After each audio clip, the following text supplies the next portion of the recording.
Ramazan ayının gündəlik duaları imsak və iftar vaxtına keçməzdən öncə kanalımıza abunə olmağı unutmayın.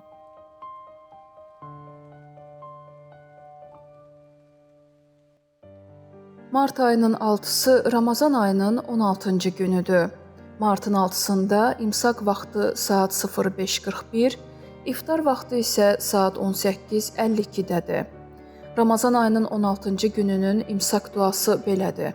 İlahi, bugün yaxşı bəndələrin tayı olmağı mənə nəsib et. Məni şər adamlardan uzaqlaşdır.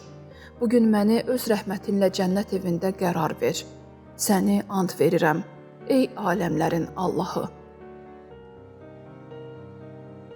İftar duası isə belədir. İlahi, sənin üçün oruc tutdum. Verdiyin ruzi ilə iftarımı açıram və sənə təvəkkül edirəm. Orucumu qəbul et.